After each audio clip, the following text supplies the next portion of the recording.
not watching. And we are praying, we are saying rosary, we are attending mass. We are doing everything that a Christian ought to do. Why are we still going through this whole difficulty? The answer to that question is in the readings of today. In the first reading, God called Ezekiel. What did he tell Ezekiel? And I want to read it exactly. He says, Son of man, I send you to the sons of Israel, to a nation of rebels, who have rebelled against me. They and their fathers have transgressed against me to this very day. So even God himself is aware when people are misbehaving, when the nation is not doing well, when the leaders are wicked, like our own leaders now in Nigeria, who have become wicked and insensitive to the plight of our people. God is aware. This is God calling Ezekiel, go. Those wicked people who are there, they don't listen to me, they don't obey me, they don't worship me, they don't even care about me. But I am aware, I'm sending you there now. It's not going to be easy for you, but go. I'm going to take care of you. So that is exactly the answer that we should give ourselves when we go through trouble, even in our nation, Nigeria. That is why anytime I talk about Nigeria, I say it with pain. But I always conclude it with the fact that God will not abandon us because God is aware. Just the way he has chosen Ezekiel to go and repair Israel, that is how God is preparing somebody that will come and repair this nation for us. Say amen. That person is not Tinubu, definitely. That person is not Atiku, definitely. That person is not Papanso. Me personally, I believe that Obi would have been the desire that God said to us, but we drove it away. And because we have abandoned the will of God and the voice of God, that's what we are suffering today. But I don't know, maybe next election God will still bring it. But when God is ready for us, when he wants to send a redeemer to us, he will send that person without caring. And that is what will happen. So, my dear brothers and sisters, Ezekiel was afraid when God gave him this assignment. It's just like someone is telling you, during Abacha, many of you were standing up on there. In the reign of Abacha, Nigeria was so much, just as we are now, anger, hunger, fear. People could not even talk. When Abacha was leader, dictator in this country. But we woke up and we slept and woke up, and they said Abacha came out and died. Not that we should be happy when somebody dies. We are Christians, we shouldn't celebrate. But I can tell you that if we were so much in chains that the day they announced Abacha died, when they have told us, we were in seminary, we were having it just like this. I was doing my house, I had 200 or 300 level philosophy. The lecturer that was teaching us came from Ekoma, Musali University, who was coming to teach us there. That time there were no phones, I'm talking of 1995, 96, 97. He just came to the class and said, have you heard? You were teaching us history of philosophy then. We said, heard what, sir? There was no phone. I don't even think we had decoder at that time. He said, Abacha has died. We left the lecturer in the class.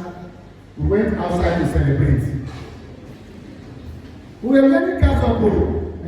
Assistant Taylor, the one seminarian used to wear white. We were wearing white, pure white, all of us in class, because in the seminary, you don't go to class with a mufti. We all wear our castles to class. All of us, we left the lecturer in the class. Somebody came to teach us. We went outside and we were jubilating. We jubilated for like 5 minutes before we came back to the class for the lecture. Because it was not just our parents were suffering, our siblings were suffering, our brothers were suffering, our friends were suffering. But God took Abacha away.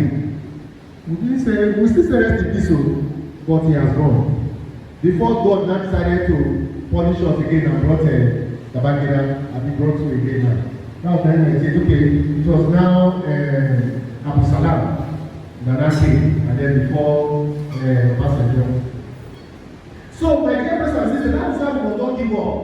These kind of challenges we are going to not give up because God is not there. He's listening, he's hearing. and his right time is going to send the Messiah to us.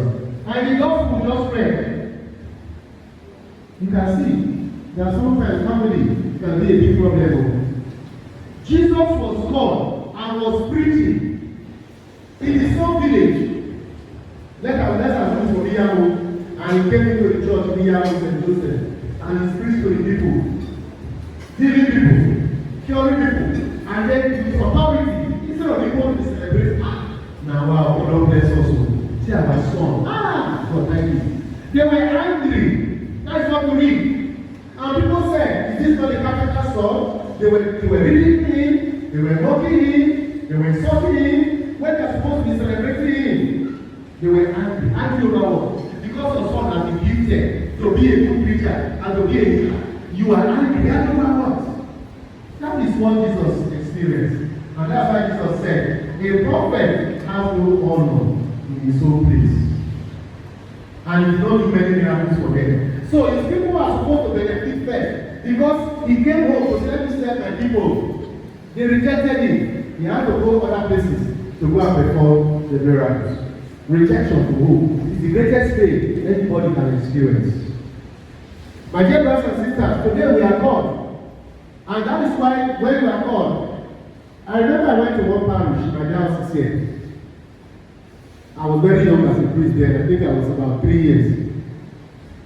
And when I came to that village, there was this cult group, like a secret cult. And, you know, they come out in the night, like a bunny, more or less. So when I came, they told me that, Father, this thing is very strong here, even your parishioners. They are members of this cult group. I said, what? Are you serious? I said, yes, it's okay. I know what I'm going to do. So I came to church one Sunday and I told them that the following Sunday, every man, because that is affects only men, women are not part of it. I said, every man in this church, you are going to swear before the blessed sacrament next Sunday to say that you are not a member of that group and to profess your faith in God and the church. There was trouble in that village. In fact, they said they were coming to kill me in the father's house. So the extent of my youth had to be sleeping in my house, not in my father's house, but around the forest for many days in order to protect me. The people say, who is this small boy? I was very young, just 3 years after the mission. Who is this small boy? I'm talking to people who are 60, 70, some who are even 80. They say this thing I've been doing in time of our forefathers, this small place. Who is he? We will see. In fact, he's going to leave this village as a cause. I said, okay, we shall see. So the next Sunday, I brought the blessed sacrament out, and I asked all the men to come home. Not very many, don't let me pray for church. So the night of, some did not come. Some did not come to church first. Then some came to church. They refused to get up to come. No problem. So they came out, those who did it to confess. So I just announced that